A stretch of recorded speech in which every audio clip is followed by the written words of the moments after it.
Welcome, Nish and Alex, to Metallarium Pages. It's a great pleasure to talk with you about the offering, this new album, Home, and other things related to the metal world. Starting with a common question: how have you been during these crazy times? No, sorry, the last album is not Home. The last album. That was the last album. The Yeah, last album it is has seeing. been 3 years.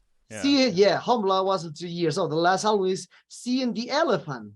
So how have you been during these crazy times? A pandemic 2 years ago, now a war in Europe. So now what happened? Who knows what happened next couple of years? Alien invasion, zombie apocalypse. I would love an alien invasion. Yeah, it would be a lot easier than civil unrest. Yeah, I you know what? I think that we're surviving like everybody else, I think that we're just in a chaotic time. And, there's a great Gandalf quote that I can't remember right now. That's something along the lines of, like, you don't choose when you're born. So you kind of just make the best of it. Okay. Well, this new album, Seeing the Elephant, come 3 years after the first album, Home, which for me was a great revelation at that time in 2019. But a curious thing, when you released this new album, the pandemic came very fast. So how do you now perhaps you will promote both albums in the future, because I think your previous album doesn't have a good promotion because this pandemic. Yeah, I mean that's the bummer, right? Because we literally went out to Europe after releasing Home in 2019, and we were like on the touring, kind of on some momentum there, and we kind of had to cut that one short and go straight to this one. I think we're still gonna play those songs live here and there. But I think with every band, like, how does Metallica play songs from 4 years ago? It's just, you just have to move on. Everything's a new snapshot in a new era, and this one will do our best to promote, and hopefully, I think we've been really blessed. I think Failure hit like 1 million streams off of Home like maybe a few weeks ago, so I know that album resonates with a lot of people. I just hope this one does the same.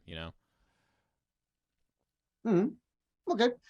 So in 3 years, perhaps this last album was composed and written during the pandemic, or perhaps was it when you released Home and you have new ideas to record a new album? A little bit of both. We started, I think Ghost Mother was written maybe 2 or 3 months after Home came out, like the music for it. But we just weren't really in the headspace for it until probably like middle of the pandemic, because we were kind of stuck. We're like, to your earlier question too, sorry. It was like, are we supposed to be promoting Home still, or are we supposed to be on this new album? And so at a certain point in the pandemic, we were like, all right, screw it. We're done with Home. We're starting the new album. And then I'd say about middle of 2020, we just said full focus, work on this album. Okay. One aspect that I did notice, the first album is called Home. The second album is Seeing the Elephant, and in the cover I saw an elephant there. But the curious thing for me is that it's very difficult to not relate with perhaps do you see the movie Dumbo, whereas the elephant's very crazy and a lot of things happen. It's very related because it's the same colors. So perhaps what is the meaning of this cover art in general? Or is for fun? It's just the Dumbo, the Dumbo quotation.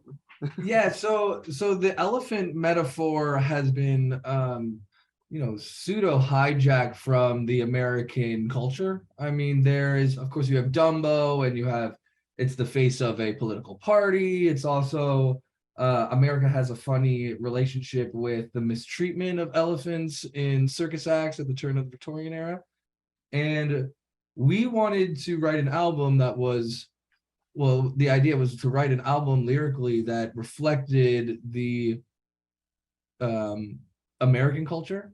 And it was fun to use a metaphor that is universal, but yet still strictly very American. Even though there's no elephants here, of course, except for the ones that are caged in zoos.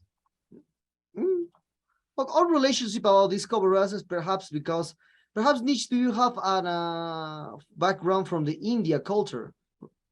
Oh, not at all. I mean, Okay. that'd be a fun joke, but no. I mean, I might use that later. I mean, I don't think I've joked about that yet, but I'm sure it'll happen eventually. Okay, okay, okay. Well, talking about the now for the music, I really do not very the different changes because home and some points are more alternative, are a little progressive, new, a lot of styles into there. But when I listen a lot this new album, I found I found three influences that is very attached to this new album. Especially I heard a lot of Nevermore there, a lot of Strapping John Ladd there, and a curious thing, and a forgotten band in from US, Biomechanical. Perhaps do you hear that band? So Biomechanical? Was that the yes, band that you said? Biomechanical. I Oh, hear some. I, I'm I, gonna look I them hear up right some I now. haven't influence heard of from. them. I'm gonna make a note of that. Hold on. Okay, so Sorry, I just want to know. okay, Um, okay. So about relating to this, so which are the main influence that you had for this new album? Because has industrial has well always the alternative part into there, a little new metal there, even the metal stuff is there. I don't know why the people call the music from home to now a heavy metal power band, because for me you are not a heavy metal power band. mm, Thank you. yeah, it's always nice to hear. Yeah, thank you. It's not that we're actively trying to get away from it. You mentioned Nevermore. I mean, we've heard that comparison before, but I don't listen to I Nevermore.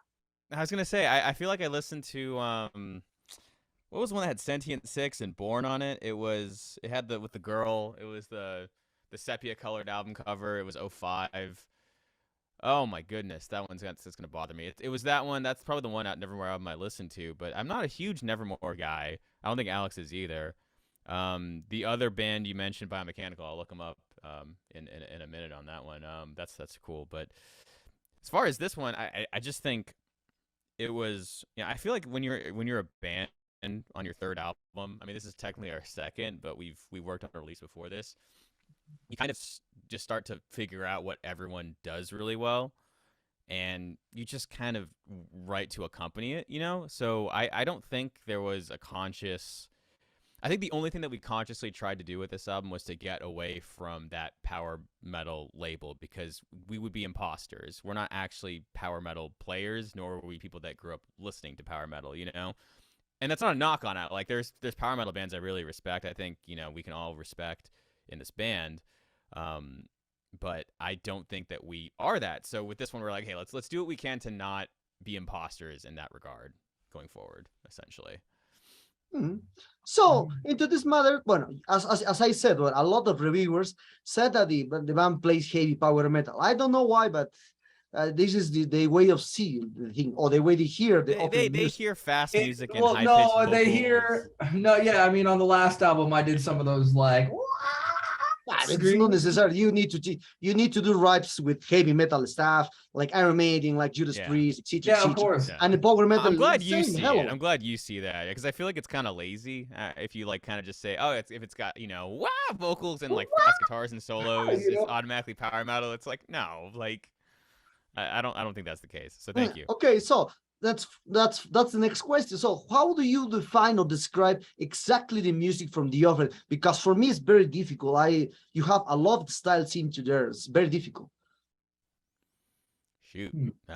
metal. I just yeah, yeah, we metal. always do that. I'm not even kidding. We always have this conversation because when we talk to our publicist about it or to anyone on the label about it, they're just like, well, what would you categorize it as? And it's like, I don't know. Could you categorize Slipknot when they came out, or Metallica when they? I guess Metallica, like I wasn't alive in the '80s, but I would imagine people thought Metallica was like kind of punk when they first came out, right? Or Slayer, right? And then eventually they called it thrash metal, right? So I don't know. I feel like we just call it metal, and then we just kind of see where it goes. Because I don't think we're. Yeah, Alex, you have something to say on that? No, yeah, I think that that's for the community to decide. We're just gonna keep making music that's heavy and soft and expressive, and from there, just let the community decide what they want to call it. Yeah, Hmm. I agree. Okay. Okay. Other aspect that I didn't note in both records is your voice, Alex. You have a huge range. You have guttural, this kind of voices. So a lot you had mediums, highers, and lower. So how do you maintain your voice? Because it's very difficult to have this variety of range. You know, that's a paradoxical question because I spend a lot of time destroying my voice at the same time with my habits and behaviors. You know what? Maintaining a voice just comes down to sleep. So if you get 8 hours, your voices will be fine. If you drink water, your voice will be fine. But yeah, I mean, it's just about learning technique and fucking trying to make it work and make it fit and get the right tones. And sometimes it hurts. You know, sometimes it hurts. Like a lot of guys live on this like technique train where, you know, their proficiency in their vocals are so great that they feel no pain and all this stuff. But, you know, in the recording process, I believe that a singer should kill themselves for it. So I kill myself for it. Mm-hmm. Well, that's nice to hear. So also, other questions about the Bold albums is the great success that the band has to sign one of the biggest labels around the world, that is Century Media, because you are a no band in 2018, but when you release Home, you did buy through Century Media, and now again through Century Media, and the second one you are with Breaking the Law, previously managed one of the biggest ones in US. Is very difficult. So the band captured a lot of attention since the beginning to now. So how do you see this achievement of the band? I think it's awesome. I think you know, it's hard to celebrate any of that right now just because I think there's like you said, like these are big names. These are really smart minds in the industry. And they know that they're taking a risk on us, you know? And so it's one thing if they like us, but they're also testing their hypothesis of, you know, can this band break through? So you know, it'd be one thing to be like, sweet, we're signed and it's awesome and it's all fun and dandy, but like it doesn't really mean much unless it connects, right? So we're all in this together, trying to make sure that like, hey, is this something that can be the next thing? And it's obviously for us, we're just trying to write music and do what we do best and not get too caught up in that kind of stuff and just hope that, you know, we've surrounded ourselves with the right people for it. But we're lucky that we have that opportunity in the first place. But we know that they signed us for a reason, and these are big people who are speculating on big things, no doubt, right? So we're just super grateful that we have people like Nikki at Breaking the Law, and we have Philip at Century Media who like picked us up in the first place. That, you know, that we do have those big minds and those, you know, big leveraging powers doing their best to make sure that we can have the most of our opportunities. Okay. No, talking about I think now we are living and returning to the aspects we are living in a cyclic time, because we are returning in time to listen just singles like 40s and 50s. Now this is a new wave to hear music, especially from people from 30, 25 or 20 or 15 years old. They love to do the playlist with the music. So if we try to relate these aspects, so for you, which song captured the whole essence from this Seeing the Elephant? Just one song. Yeah, that's tough. You know what? I think would vary depending on who says it, or you know who's talking in the band.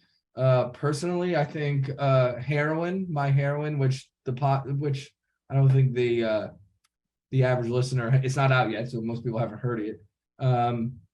But you know, this song's not as brutal as some other songs in the album. So maybe With Consent, it's a decent song.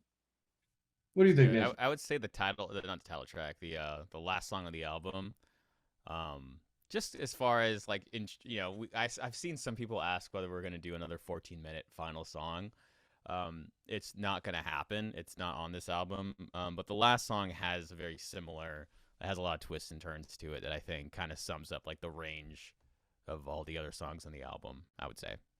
Yeah, but that song's definitely not going to show up on a playlist. No, definitely not. I mean, I feel like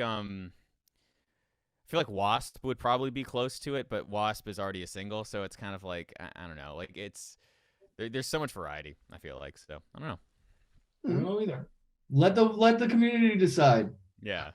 Okay. Yeah. So, and why do you decide to put Wasp as the first name from the first song? Because it's very curious because it already exists a band from Wasp.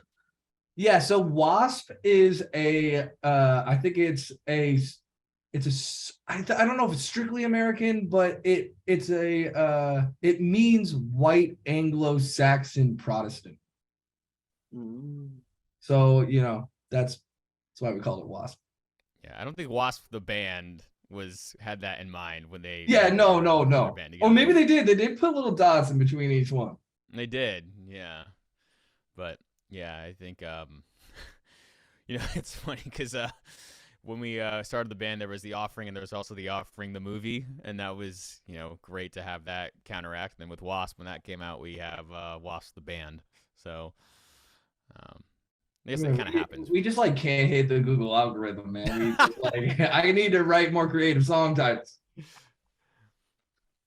One thing that you said, Nish, is that you talk about the movie, The Offering. So perhaps when you create the band in the beginning, you took the name for the movie, or perhaps No.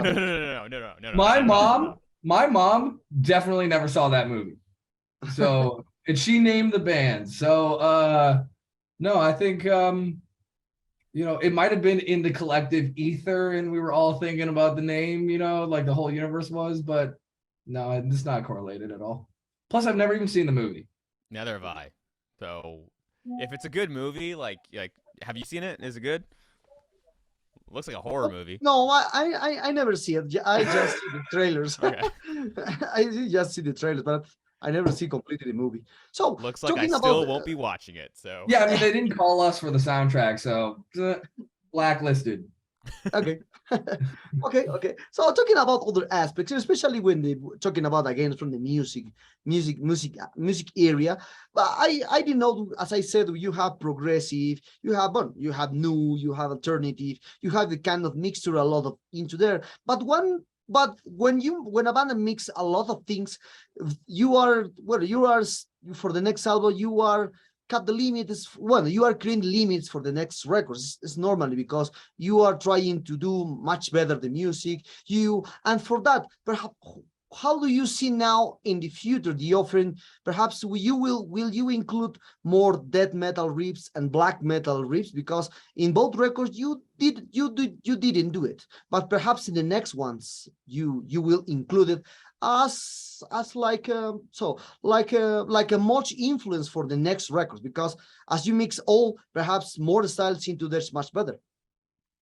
I feel like Alex has this great joke that he always brings up where he's like, the older we get, like instead of we'll just keep drop tuning, and like that way he just go into like brutal screams. It was like that was like the joke, instead of like just drop tuning the old music so we can sing in pitch or something like that when he's like 50 or 60.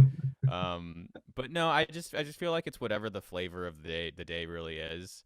I think you look at Home and you don't expect an album like Seeing the Elephant because you had to have that 2020 that Alex went through, and you had to have that pandemic isolation that we're all in the headspace for, So it's really just whatever's going on will just impact it. I don't think we're consciously going. I mean, we do consciously try to think about what we want to tackle on every album for sure, but I don't think there's this like, orchestrated effort to like kind of hit a certain genre, if that makes sense. Yeah, are you trying to say that The Offering should do a black metal song? Because we could. Because we could. It'd be. Perhaps no. Well, for me, when I talk about the music, when as a reviewer as I am, so for me the more influential parts into the rhymes is the riff. The riff demands all the music characters. It's not the voice, not the drummers, the riff. If the riff talking about the black metal or death metal, you will put this aspect. This for me is in general for all bands. That's why when I hear The Offering for the first time, I denote more alternative, more new metal stuff. I don't know why the people heavy metal. So for me, you are not playing heavy metal like Judas Priest. You don't have this kind of you don't have this kind of mixture into there. You are more a metal, like a mid-90s metal. This is like your influence in more aspects. So, talking about the other aspects, so what do you think about the comments of people, well, especially from the music from the past, when I talk in other interviews, talking about the 80s and 90s. I spoke with, well, AXEB, I spoke with Halloween, I spoke with the big names into the music industry, especially in the metal. They think that the latest bands or the new bands are no longer like just the new bands. So like the old bands, they are more plastic than the old ones. Plastic? Could you yes, like elaborate? more produced in the studio, this kind of stuff is not. You know, my comment to that is if you got them, smoke them. I think a lot of these people are, you know, I think a lot of old bands are looking at their past through rose-tinted glasses, like they weren't also taking advantage of the technology they had back then. Because I could look back at those bands and say, well, you know what, you guys had 10 times the budgets that we did, you know, and that's an advantage in itself, is it not? So I could also go back and say that those bands are who call modern records more plastic and overproduced. I call them kind of shallow if that's the case, because it's like, you know, everyone's got to make the most of what they have. I think artists are going to try to do their best with what they have as their tools and access to. So, you know, I mean, every time's going to reflect. I mean, that's the whole point of art, right? We're just looking at the time and seeing what that time produces as far as the art that comes out of it. I really don't care what the older guys say. Okay. Kind of sick of them. I'm kind of sick of them sticking their nose where it shouldn't be and headlining festivals and, you know, fucking just struggling through their set lists. I'm done. Okay. Yeah. Okay. That being Okay. said, you are definitely right that there are some people taking shortcuts, you know, with being plastic, like just forgetting how to play their instruments. I think that's sometimes a fair criticism. But I think to say that bands are overproduced today, it's like if you were in the 80s and you listened to a Queen record, you would call that overproduced back then. But now we call it a classic record, right? So, you know, it's just it's whatever you use at the times. We had a guy at a show in Las Vegas who said because we use backing tracks that were not true heavy metal. It's like Freddie Mercury was using backing tracks, but no one ever questioned how good that dude was because he was an awesome singer. So I think if you can play, you're set, and if you got him, smoke him. So. Okay. Well, relating to this, well, a few months ago, into the old stuff from Metallarium, we spoke about the artificial intelligence in the music, or especially in the art.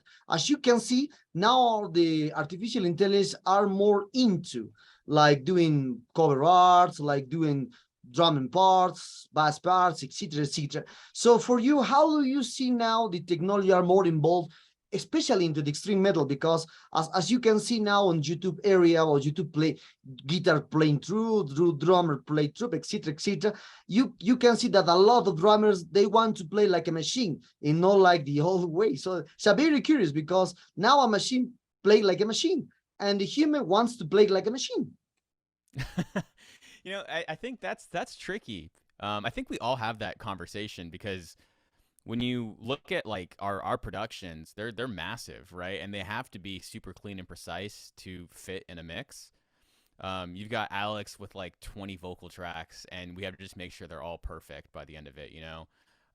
We have a million guitar tracks, we have a million drum tracks, just to make that studio replication perfect. And so I think when people try to play live, they forget that there's that like kind of free form element to it, that you can play it differently than it is on the record, and that you can, you know, add some bells and whistles to the way things are played. So I don't know. I think it's a tricky, slippery slope too. My big issue with that a lot of the time is a lot of your favorite guitar players and your favorite drummers on YouTube, like they're edited. You know, when they're playing, they go through post production like any other studio record does. And then, you know, you have aspiring kids who are trying to play that look at that and go, how can I ever possibly play it that well? It's like trying to, you know, be a model, and everyone you look at every day has plastic surgery and a face filter. You know what I mean? Like, how could you possibly have the morale to want to get up and play more? So I think it's super important to remind everyone that's starting out and playing that, you know, perfection isn't, that's the enemy of being an artist. I feel like you want to strive for it, but you shouldn't be demoralized that you haven't, you know, gone, you know, note for note for note for note, exact replication. Because at that point, I would just put on the record and listen to it, right? What's the point? So I do think there needs to be more of an emphasis with instrumentalists, with vocalists, with composers, that like when you play live or try to replicate it, you should go in and out of the lines a little bit to give someone a little bit of a different experience, to kind of show that you have that control over your own music, that you can do that. Okay, do you Not to want go to on add a something, Alex? You know what? As we talk about AI and its influence on art, and as it grows, it will funnel talent. So if you're talented enough, you'll still be able to play. People will still see your talent. It might weave out mediocrity, you know. And you know, seeing AI being able to, you know, just create images from anywhere also gives us the freedom to use our imagination to create visuals and or music that we ultimately couldn't have done before because we'd have to collab. Now we don't have to collab. We're collabing with an AI, which we haven't done yet, but I'm definitely not opposed to using it as a tool. Yeah, not at all. Put a negative prompt on an AI script. I've seen some gloriously brutal images from an Yeah, I AI think created, I find them very intriguing. Yeah. That being said, Alex is definitely right, though. I mean, you could definitely say 20 years ago for a promoter, right, with the era of social media and all of this, you know, quick access to artists, the landscape's always changing, but we still have people like Nikki at Breaking the Law who are doing an awesome job by our standards, right? And so I think Alex is right in that, you know, it'll weave out it'll weed out a little bit more of, you know, the floor and give us probably an even greater set of talent going forward, right? I think it's in our nature to want to be the best at something, you know. So if you got to compete with a machine, I think the human mind's going to try to compete with that machine no matter what. Yeah. Well, yeah. Perhaps someday we will see a new album from X-Ready on XX555. New album coming out. Yeah, I mean that's a terrifyingly realistic scenario in about 30 or 40 years, you know. Yeah. So we'll see, you know. I mean, we used to say an AI could. What's that iRobot scene where it was like a robot could never create a beautiful, you know, landscape portrait Can or you? a piece of art. And here we are throwing, here we are, you know, sending AI prompts for images and compositing them together, you know. So I think anything's possible. I mean, but nothing lasts forever either, you know. So that's the point about making art for the time. Okay. Oh, we're very close to this interview, guys. And for that, what are the future plans that the band has for this new album? Perhaps tours, perhaps a US tour, a European tour, or perhaps, who knows, in the coming future, a Latin American tour. Who knows? I would love to go to Latin America. I would love that. Our old tour manager is actually, I think he was supposed to be there with Halloween the last month. It's so complicated for a band of our level to do something like that, but we love going out of America to play shows. That's like the dream for us, you know, playing Europe, playing Latin America, doing Australia, even doing Asia. It's just that logistics are just so difficult. As far as like future stuff, like you mentioned, in the advent of you know, the social media era and YouTube, we're trying to get a little bit more of, you know, just to work on some digital stuff to keep people, just to have them see a different side of the band, and just to get, you know, more of what we're playing and what we do. Tours, we're still working on a few ones for some, you know, album promotion. Obviously, we have a new one coming out, so it's time to promote that one on the road. But as of yet, no current Latin America plans. Sorry. Okay. We wish, though. We want it, though. We want it. Yeah, we want it. Yeah, we want it. Okay, I hope someday. So, well, Nish and Alex, the sad times are wrapped this interview. I hope you enjoyed this one, like me doing this one. Perhaps you want to add something for your Latin American fans and Metalerum followers. Because for that, and adding to this, congratulations for this one. It's a great one as the first one. A lot of complex to understand as usually. So, thank you. Yeah, and thank you to all of our any one of our fans, anybody who listens to our music. Like, we're super grateful. You know, we're just normal dudes making music. So anytime anybody supports us, like, we feel that, you know.